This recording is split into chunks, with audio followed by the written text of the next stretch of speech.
Welcome to The Actor's Choice, where the actors and actresses have a chance to talk about themselves and their careers. Join us now for the next hour as we explore the marvelous industry of acting by actors and actresses from today's exciting show business world. And now, direct from Hollywood, here's your host, Ron Brewington. Hi, everybody. I'm Ron Brewington, and welcome to The Actor's Choice. And Happy New Year 2021. Roll it.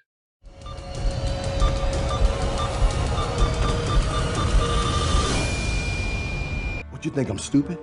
Right. You think I don't know? You think I don't know what's going on?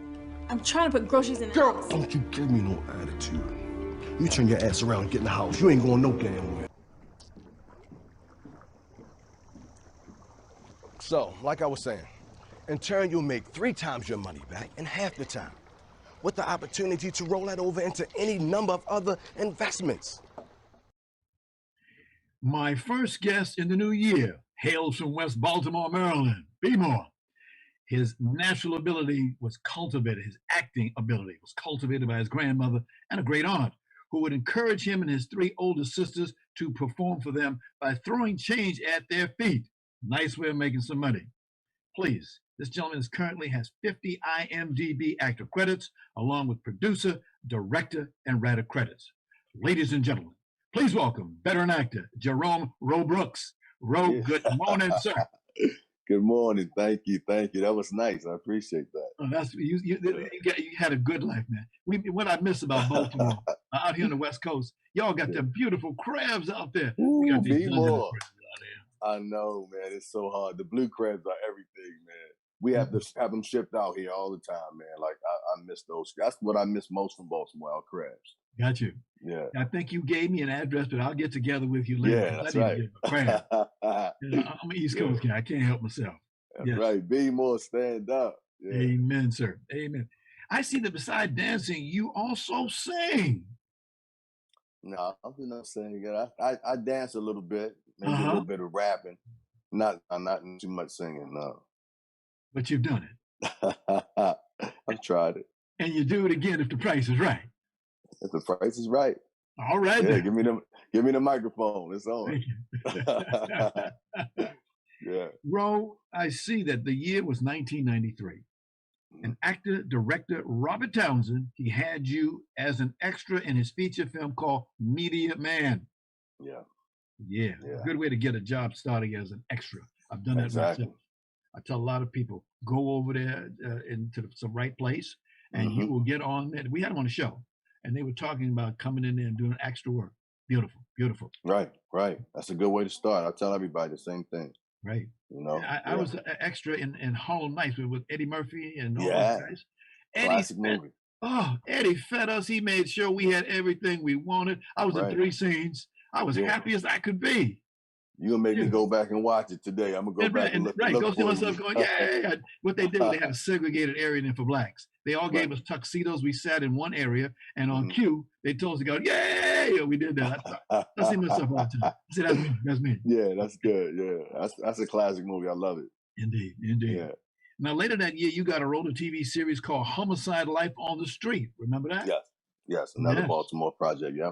Yes, and that way you got your first IMDb actor credit off that movie. Look at you, okay. Indeed. Okay.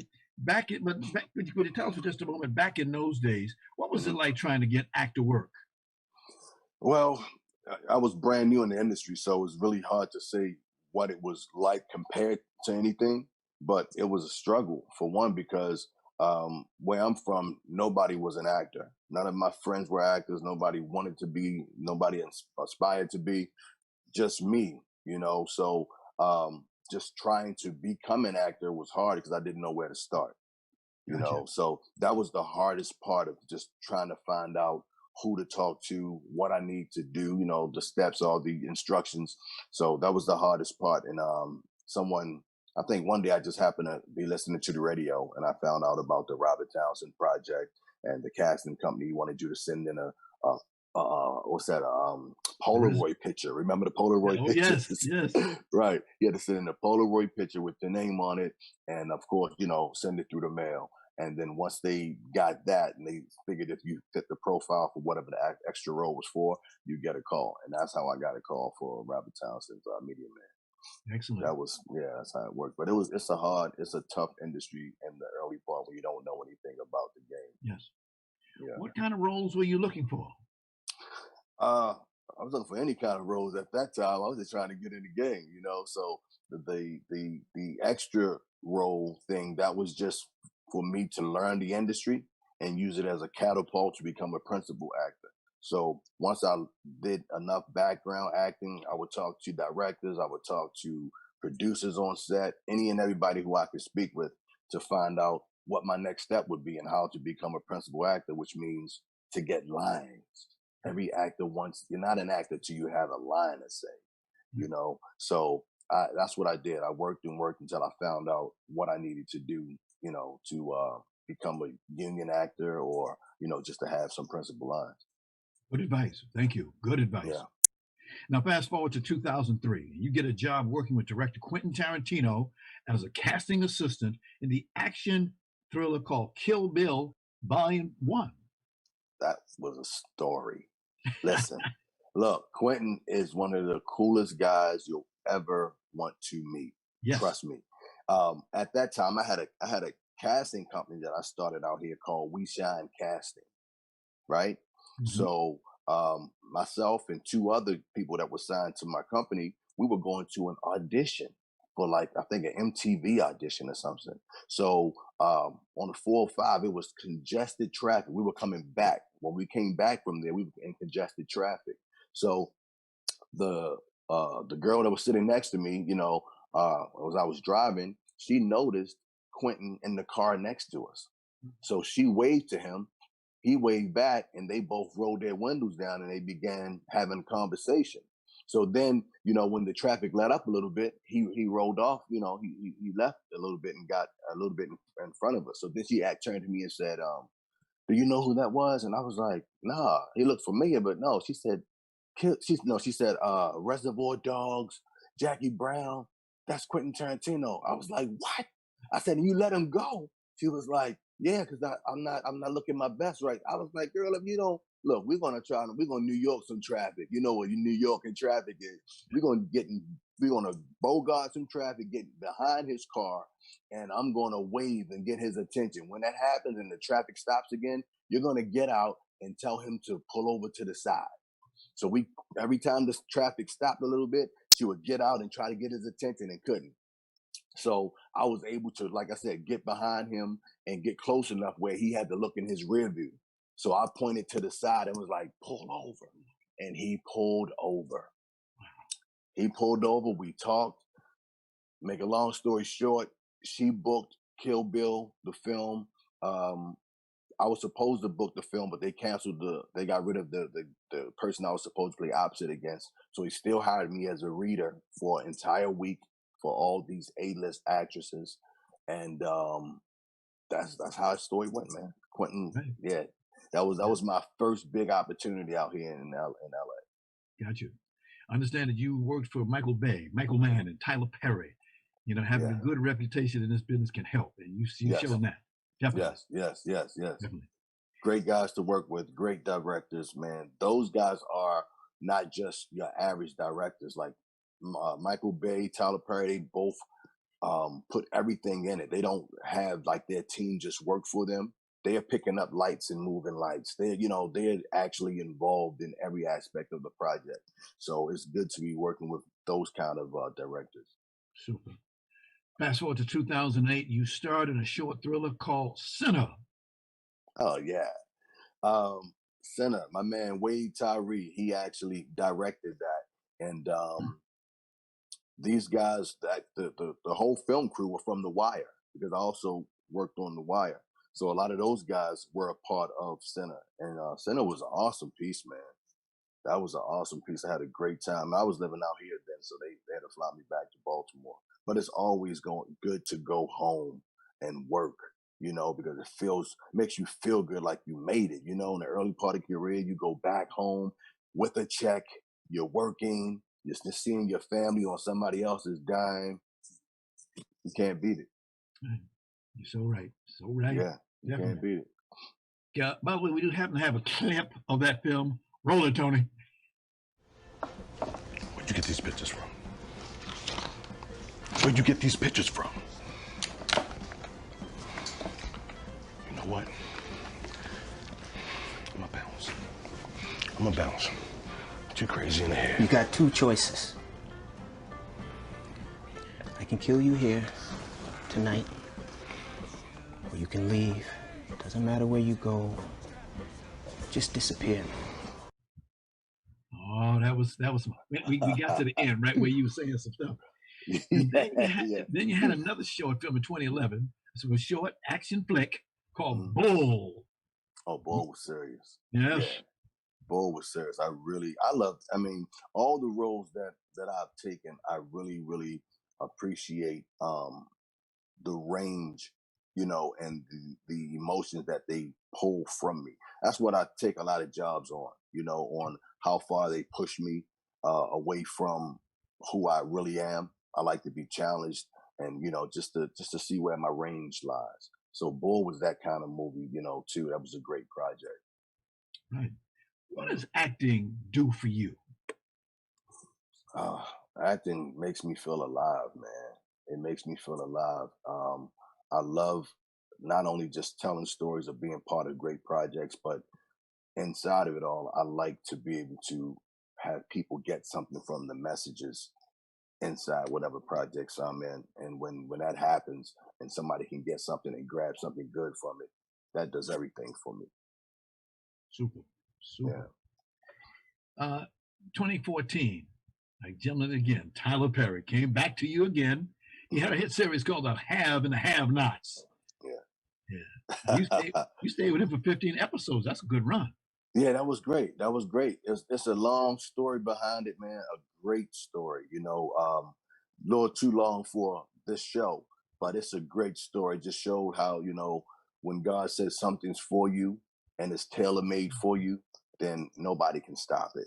And the road to get to that show was amazing. Tyler Perry is one of the greatest individuals outside of him being the director. He's a really great person, to befriend, man. He's a great guy. But we had an awesome time. I know I can say this much. When I first auditioned for the show and they told me I had booked, I was only hired for like 4 episodes. So by the time I walked from the audition room to my dressing room, I had 6 scripts on my dresser. And then from there, we went on to 15 episodes. So God is good, It was a great run. And it's an awesome show still. It's still a great show. It's still on air. And the cast was, like I said, probably one of the best casts that I've ever worked with. We got a copy of that. Roll it, Tony. Did you call the police? Yes, I called. Where are they? They don't come around here. Damn it! What's wrong with you, girl? It's not my fault. Nothing is ever your fault, is it? Ever your damn fault. It is your fault. But I don't... Get out of my face. I'm sorry. I told the judge not to give you visitation. I told the judge. Now look. My brother, you don't play, do you? I'm trying, man. Like I said, I like when I watch television, I like to feel like it's really happening. I don't. If you're watching something I did and it doesn't feel real, then I'm not doing my job. I have to get lost in whatever scene it is, Yes. And I want the people that's watching to feel like it's real. You can look out your window and see what's happening right now. Exactly. Tell me this. There is an expression that we used to say. It went something like this. It's like a jungle out there. Sometimes it makes me wonder how I keep from going under. Is that still appropriate? I love it, man. You know who that is, man. That's that old school. Yeah. Oh my gosh. It's like the jungle sometimes. Like the jungle. Keep it going under. Yeah. Classic hip hop. And it's so relevant right now. It hasn't changed. Times haven't changed. Really doesn't seem like it got any better when you compare it to those songs from the early 70s, early 80s. The same messages they talked about then are the same things that's going on today. I understand that you do your own stunt work, sir. Well, yeah, Yeah, for the most part, yeah, I try to do all my own stunt work. Yeah, yeah, I try to. If it's not too much, if it's not too much, I'll do it. A lot of fighting. I used to wrestle a lot when I was younger, so I don't mind wrestling and jumping. And yeah, I don't mind. It's fun to me. I think it adds to the character. Got you. Got you. There are several actors who cross my mind. Idris the Gas, Justin Lord. You've worked with these guys before? You ever heard of them? I worked with Idris Elba. Yes. Yeah, I worked with him. Justin Lord. Yes. You guys favor each other very much. You Yeah, have I don't know. a good look about yourselves. Oh, thank you. I appreciate that. Yeah, I've worked with Idris we did a Toyota commercial several years ago, and we also did The Wire. We worked on The Wire together. Got you. But I'm not sure about. I'm gonna have to look up Justin Lord. Okay, sounds good to me. Ro, you get your hands on a lot of stuff. When I look at your resume, man, you got your hands here, you got your hands there. You do commercials. For example, you've done a few. Here's one that we enjoy. We call it Toyota Avalon. Roll it, Tony. It's never about me. You set me up? I had no choice.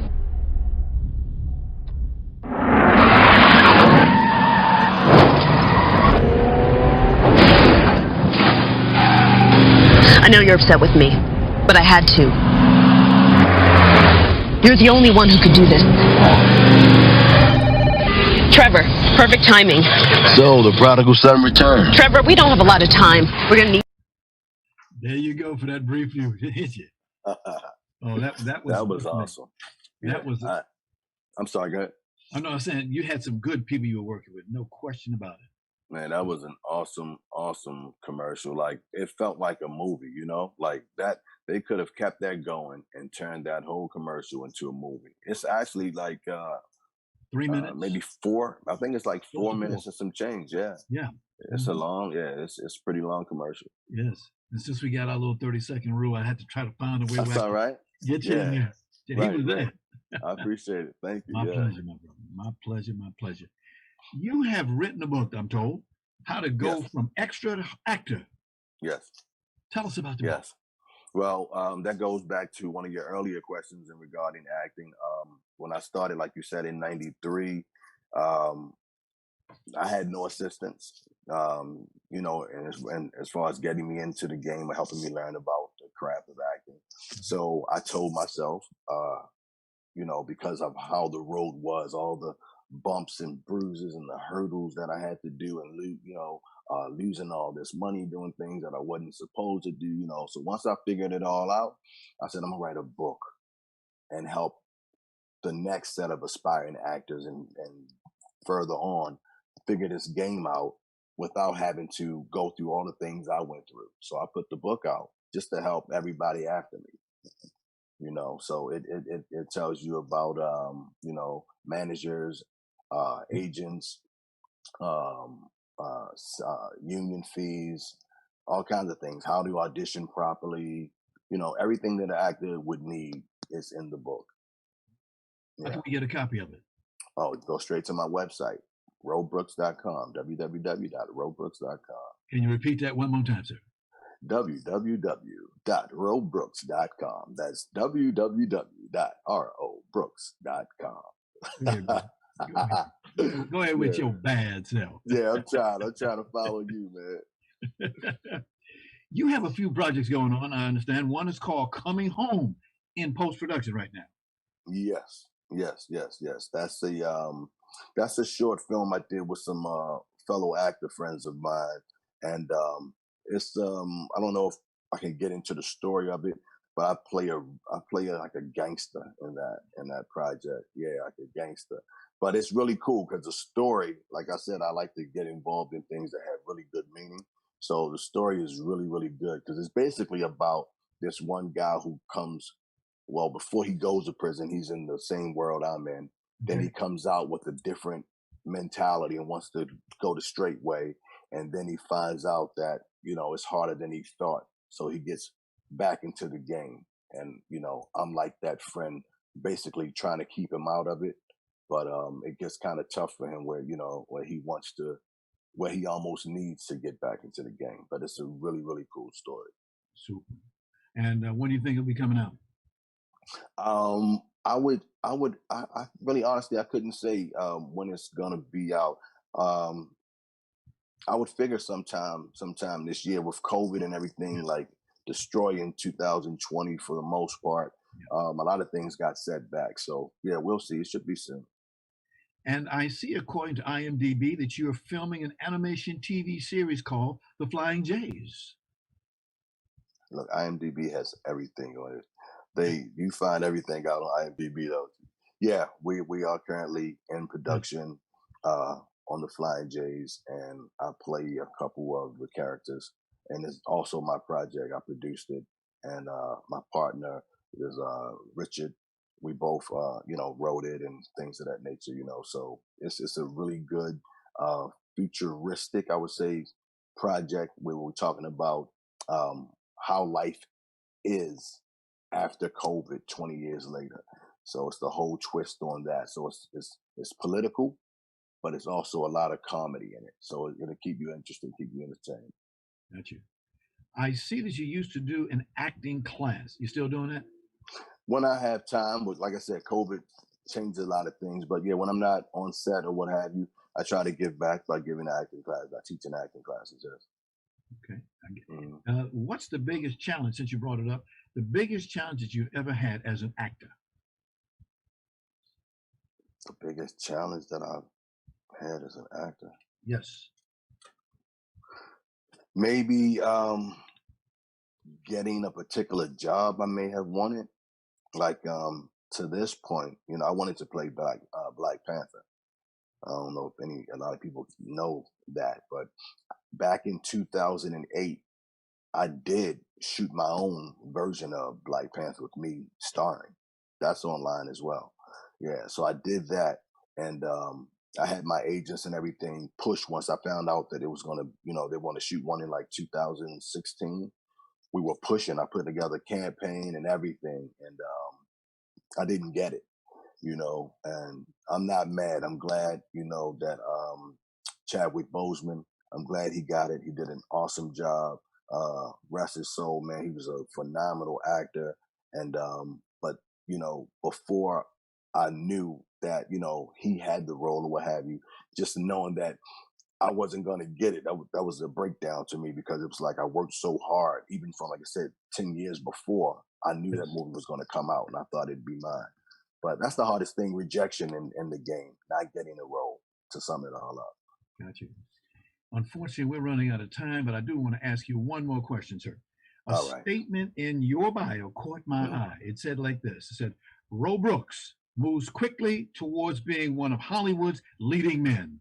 Yes, sir. My friend, I most certainly agree. I see when you so are on much. that screen, you definitely have a presence when you're on that screen. Oh, I appreciate that so much. Thank you. I wish you the very, very best in your future. Again, thank you for being with us today, starting off the new year for us. All what right. a way to go. Happy New Year. Was here. Ro was here. Thanks for having me. Yes, I appreciate pleasure. it. And I'll be back. I hope you do. I hope you do. All right. Okay. Thank you, Ron. Thank you, Malcolm. This is the Actor's Choice. I'm your host, Ron Brewington. A new product, ladies and gentlemen, to our Actor's Choice Tax Squad. We're excited about it. We want to announce that we're expanding into e-commerce. Now, this upcoming year that we're into now, 2021, the Actor's Choice will launch a new product line, including t-shirts, mugs, totes, backpacks, sweatshirts, water bottles, capes, cups, and so much more. As a side note, t-shirts come in men and women's sizes, and not all designs are available in both. Some items will be in a special order, but you'll be able to buy all of our merchandise on our website, located at www.theactorschoicela.org. Okay? So please stay tuned for more exciting news. And we hope you had a good holiday, and we updated our product launch. And we want to say thank you very much for being loyal to us. We really appreciate it. Again, www.theactorschoicela.org. And finally, if you have a product, a service, or an upcoming event that you'd like to see advertised on this program, please call 323-533-1036. That's 323-533-1036. prices are very affordable. This is the Actor's Choice. I'm your host, Ron Brewington. My next guest today was born and raised right here in Los Angeles, California. She was enrolled in numerous theater companies at an early age. Now, she's fascinated with both the entertainment industry and the filmmaking process. And with her skill and attitude, she is definitely on her way to becoming an actress in Hollywood. Would you put that Hollywood sign up there, sir? Can you put that Hollywood sign up there? Oh, there it is. Got her name all over it. Ladies and gentlemen, please welcome acting student Samantha Jackson.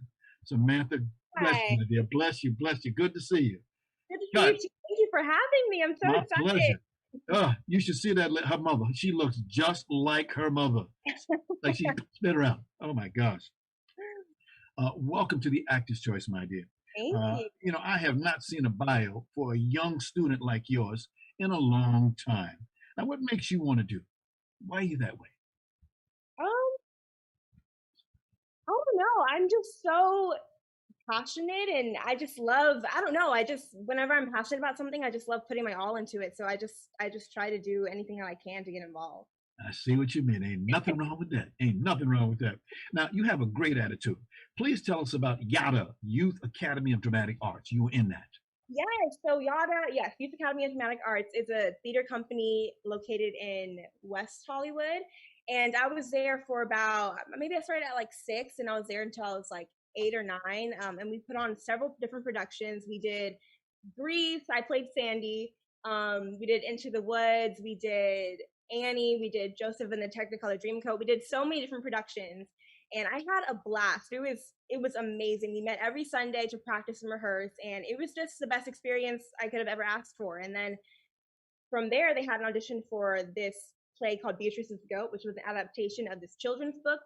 It was like a partnership with the Heifner International Organization to raise awareness for what that book stood for. And so that was really cool because we met at an actual theater, and we had like a full-on table read and everything, which was super exciting. It was like my first like gig, I guess you suppose, because I got paid for it, and it was a really cool experience. So I'm super thankful for YADA. I give them credit for everything I am today. They're amazing. People who don't know what YADA is, can you tell them how could they get in touch with people to get involved in this project? Yeah, you can just look it up online, YADA, Youth Academy of Dramatic Arts, and they have acting classes and they put on actual plays. I'm not sure how they're doing right now with Corona and COVID and everything, but I'm pretty sure if you just look them up online and just call, you can get all the information. Okay, excellent. Samantha, I have a expression that I tell, as you know, I teach over at the Santa Monica College. And I tell my students this, and I share this with you and everybody else who's listening. I have a thing called the 3 E's: education, exposure, and experience. Do you agree? Yes, I believe that's super important. I feel like those 3 things are super important to just pursuing a career in whatever field you want to be in. I mean, the only way to really know if you want to do something is to get experience in it and to really indulge in it, and that's the only way you're going to be successful, if you just put your all into it. And so I think Yes. 3 E's, that's very, very important. It will give you success. You can believe it. Yes. You can believe it. You get that I call it education. You get a little of that, Right. that Right. education and get out there and get you a job, OJT as they call it, you know. Yeah. Yeah. Now, you also attended Marymount High School, good school, I did. where you were involved in numerous, I won't say jobs, I'll just say roles, because you're going to be an actor. Tell us about it, especially the part where you were the associate student body president. By the way, I do my homework. Yes. So I'll bring it back to middle school a little bit. So in middle school, I was a part of our student council, and I think all throughout middle school I was a part of student council, and I just love having that leadership role, being able to influence a large group of people, and I've always loved public speaking. I've been doing it for a while, so that was kind of an early passion of mine, and being able to dictate certain things of the school and having that sort of role in the school was really imperative to me. And so then going into high school, I definitely wanted to continue that. I've been in Girl Scouts since I was 5 years old, always doing leadership things, and that's always just been instilled within me. So actually, when I was a junior, I ran for class president, and I got that, and that was super awesome. So we had ASB meetings every week and got to determine certain things that happened with our school. And then the year after that, I ran for associate student body president, and I got that, and I was super exciting because that was like a dream come true. It was awesome. I was leading assemblies every week for my school. I was basically the go-to person for all the students whenever they had questions or concerns or anything. I was like the number one person they go to, and they said that I was the best ASB president they had. So that was pretty cool. I have that on my belt. Excellent. Excellent. You don't let no grass grow under your feet, as we like to say. Right. Now, you set a goal of enlightening the film industry as an actress, a director, a producer, and a writer. Sounds interesting. Now, you took some acting classes at the Sterling Studios in North Hollywood. Can you tell us about that? Yes, I did. So, at my high school, it was really hard. It was basically impossible to do sports and arts at the same time because the schedules just conflicted so much. So I was doing a lot of sports at high school, and then afterwards, when I had time after school, I would go and take acting classes. So yes, I did go to the Sterling Studios in North Hollywood with a talent manager and producer, Constance. She's amazing, and it was a really awesome experience because I had done acting classes before, but nothing as professional as that, I feel. And I got to work with actual working actors who were my age or younger and just learn from them and hear their stories, learn from their experiences. I got to work with a young woman named Sanaya Sidney, she was in Fences, and she's been doing a lot of cool things. I got to work with another young woman named Taylor Grubbs, who was in Hawaii 5-0, which was awesome. I worked with another young man he was just in the recent Annabelle movie. So it was a really cool experience to work with all these like professional actors who inspired me and supported me. And we did a lot of different exercises, a lot of improv exercises to help us, with cold reads and things like that. So it was a really awesome experience. And I remember I would just drive there at like 8 p.m. at night, all the way to North Hollywood, and then wouldn't come back to like 1 a.m. in the morning. Like, it was craziness, but it was awesome, and I was super happy to do it. Getting all those people, we call that rubbing arms and rubbing elbows, Right. And got to get a chance there. Now, both of your parents are dentists, right? Yeah. Yeah. Okay. The reason I asked that is, did you ever think about being a dentist?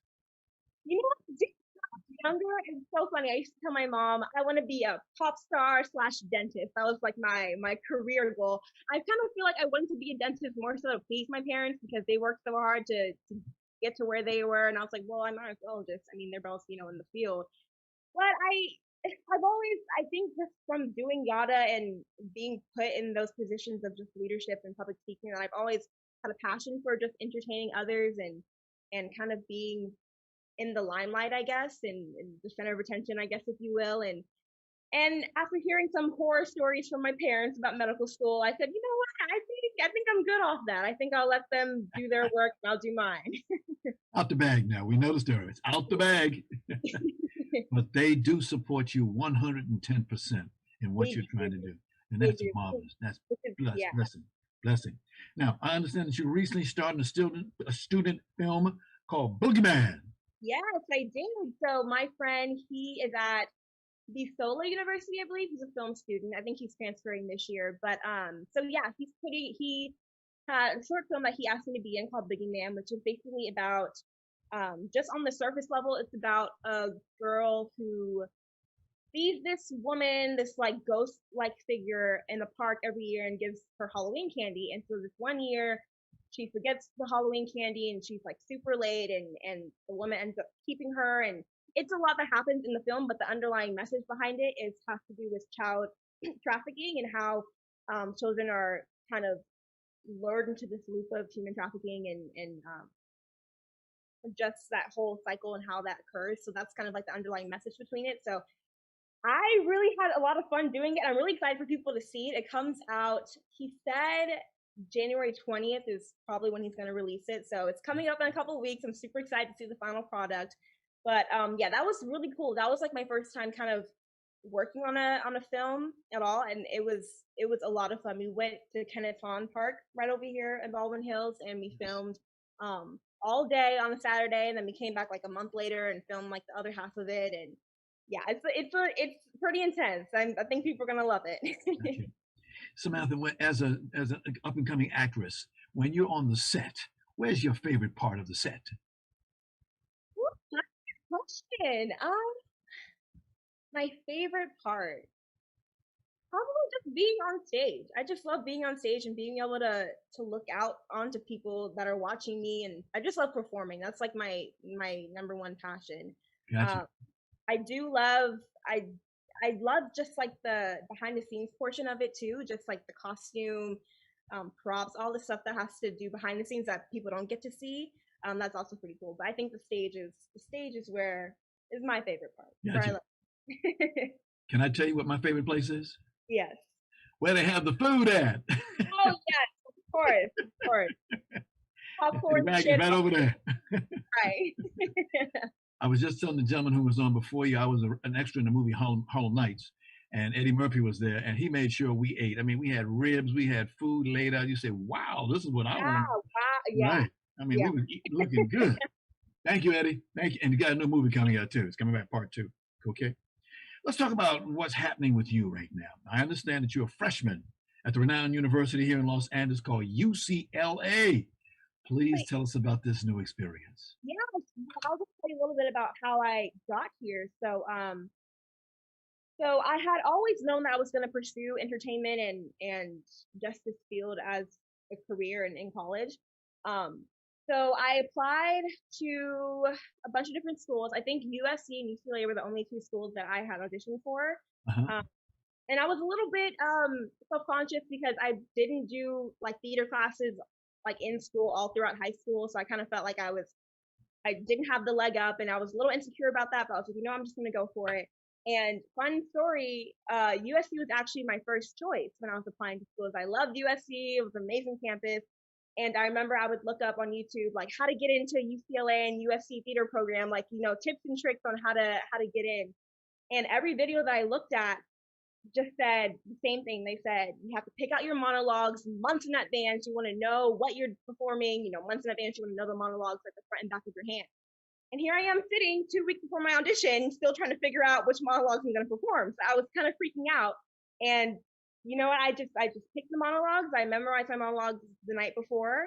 And I went into USC on a Saturday and I did it, and I felt really confident about it. And I was like, you know what, Mom, I don't need to do this. Like, I'm so confident about USC. Like, I'm good. I wouldn't get into UCLA anyways. It's an incredible school. I'm fine. And she said, absolutely not. You started this. You're going to see it all the way through. You stuck to this. Just go and see what happens. You never know what could happen. And so I go in on a Sunday, no expectations. I'm super just, chill about it because I just didn't expect to get in. And I felt more confident about that audition than my USC audition. And then 2 weeks later, 2 months later, I get an email saying that I got in, and I was super flabbergasted. I was like, oh my, what? Because I had no intentions on ever being a Bruin, because I never thought it could be possible. UCLA is in the same school. And then I decided to do some research upon the program, the TFT program, because I had no idea, really what it was. Found out that it's one of the top 5 film schools in the country. It has a 4% acceptance rate, and I would be a fool not to take this opportunity, right? All right. So then I enrolled, and it's been an awesome experience. So this first quarter, all the theater freshmen, it's about 65 of us, and we have like a set amount of classes that you have to take as freshmen. So for our first quarter, we took an intro to performance class where we basically analyzed different performance pieces and just different modes of performance. We talked about Tina Bao. She was this incredible choreographer who basically took everyday movements and made them into dance, which was super awesome. And then we heard from a lot of guest speakers in that class too, like Constance Hockaday, Shirley Jo Finney, just a bunch of different people who give us insight on their experience. So that was a really awesome class. And we also got to do like a lot of Zoom performances. So we got into little groups and we put on different performances through Zoom, which was a really cool experience because whoever thought that we would be here, doing performances through Zoom. It was really cool. And then for our other class, we had set design where we read and analyzed the play Rabbit Hole, and we designed a set for it. We learned about line and color composition and how that all plays an important part into designing a set for a play. And for our final project, we had to either do like a sketch or like a white model to exemplify the set that we did. And then for our third class, it was a seminar, and so we got to choose. So I chose Intro to Contemporary Black Theater, where we got to analyze just the Black aesthetics and how that's portrayed throughout different Black performance pieces. You know, how Beyonce's Black is King kind of relates to the Black aesthetics, and what else did we look at? We looked at we talked about Afrofuturism and like how, you know, We Want the Funk and things like that from the 60s can portray into influencing the industry today. So that was a really, really awesome class. We watched Fences, all that good stuff. So that was really cool. And then today we just started our winter quarter. Yes. Yeah. So today I had a costume design class. So that's going to be really interesting. I'm really excited about that. That's going to be really cool. And then we're also taking a Tai Chi class, which is, I don't know how it's going to work through Zoom, but I'm really excited about it. And then we're also taking another play and analysis class. So that's going to be really cool too. And then English. But yeah. It's been an experience for you, my dear. Yes, it has. I've got a bunch of slides I'd like to show you and our audience about. Can you put them up, Tony, with the first one? That's obvious. UCLA School of Theater, Film and Television, Department of Theater, creating what's next. I like that when I saw that. I like that one. Next one, please. Who is that handsome young man? That is our dean, Dominic Taylor. He is incredible. He is amazing. I've only met him a couple times, but he's just so, you can just tell he's super passionate and just like knows a whole bunch. Good. I'm really excited to get to know him more. Right. Yeah. We've got a great staff over there at the school. I was looking at some of the resumes of some of the folks over there. Wow. Yeah. Next one. Here you go. This is an aerial view of the UCLA School Theater Complex. Yes. Wow. It's right next to the sculpture garden, right there. That is on the left, I believe. Yeah, yes. It's beautiful, and the facility is amazing. Got you. Okay. Next one, please. This is a play called Guys and Dolls. Some of the plays and some of the students are actually working in there. I like the clothes that they're wearing, the things that they're doing. It's real. It is real. Yeah. Wow. Next one, please. This is the summer program, UCLA School of Theater. I mean, you get a chance, as you know, to do everything and anything. You can't learn enough. You have to be like a sponge, just absorb it, just take it in. Everything. Everything, because you come out of school, there's no reason why when you come out of school like UCLA that you don't have it going on. You got it. Right. Exactly. Okay. Next one, please, sir. This is Geffen Playhouse. Now, they do a lot of plays. You know, they do a lot of plays over there. I've been there many, many times. Enjoy it, but it's one of the units that is attached to the school. So you guys have a chance to do some real performing. How many theaters do you? I counted 3 or 4. I mean, beside this one, the other one was the Billy Wilder Theater at the Hammer Museum. That's the next photo. Can you go, Tony? Oh, there you go. There you go. There's the Hammer Museum right there. I've gone to the theaters there. I've walked around. I've been around that side of town 1,000 times. It's always something going on, from the Federal Building to Michael Jackson used to have an office up in that area. That's a very nice area of town. Yeah. Wow. Okay. They've had some famous alumni come through that school. The first one is the next one, please, Tony. There he is, Francis Ford Coppola. MFA class of 1967. Wow. Next one, please. James Dean. The actor, he went to that school. Yes. Next one, sir. Mariska Hargitay. Now, she's on TV. You see her on that show all the time. Her mother was an actress. Her father was a weightlifter. Famous lady. Next one, please. Ava DuVernay. Yes, I knew her when she was a publicist in this town. When I first came here, I ain't saying how long that was ago. I met her. She's always been there for us. She was quite a lady, and I wish her total success in what she's doing. Right. Next one, please. Oh, other way.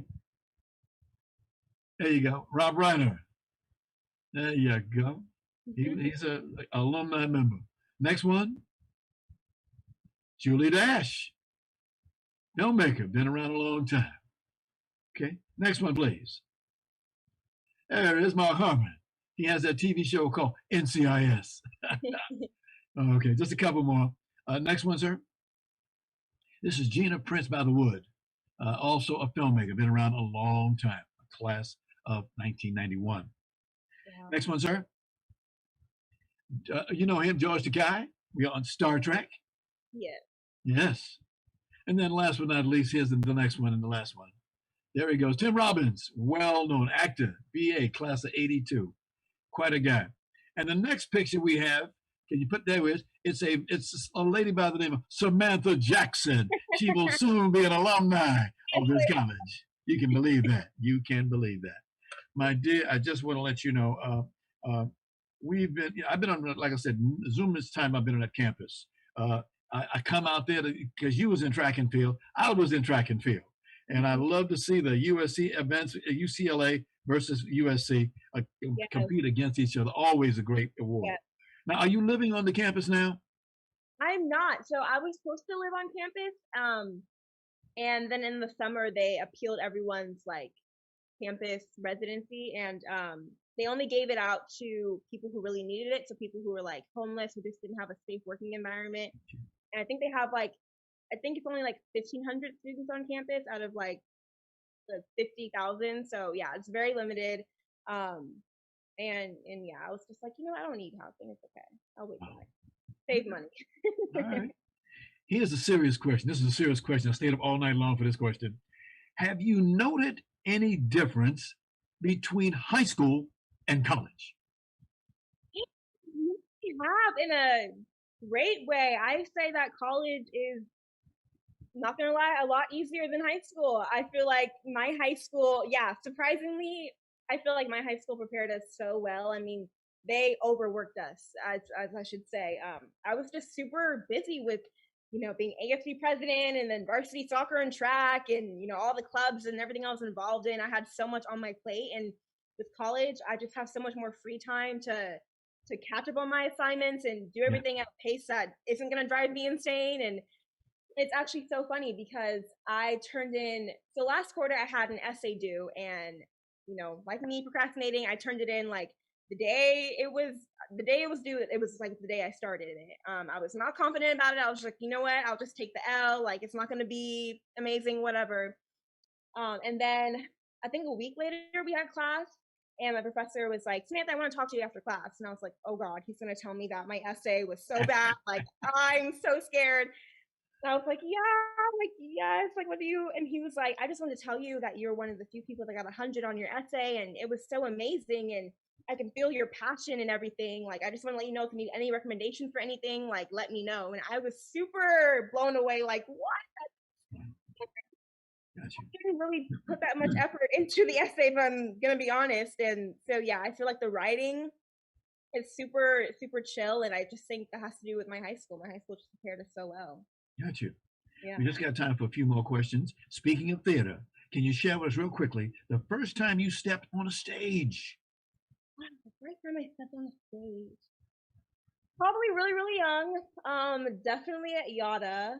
I just remember from my early days just performing there, just stepping on stage, I just turned into this different person. I was just super out there and I just shined and super dramatic, and I don't know, just stepping on stage was just such an immersive experience, and having all eyes on you and the lights on you, it's awesome, and something that I crave. Got you. Again, as they say, I love what they say, break a leg, or sometimes they'll say the smell of the grease paint, the roar of the crowd. Right. Things you hear all the time. Yes. I want to thank you very much for being on our show today. You got 4 years of training ahead of you. I don't need to tell you that. I know that you will do well. Blessings to you. Come on back in about 2 years from now and let us know what you've been doing. Love to have you. Will. Miss Jackson, God bless you. Good luck. Happy New Year to you. And thanks for being on the Actors Choice. Thank you so much. Thank you.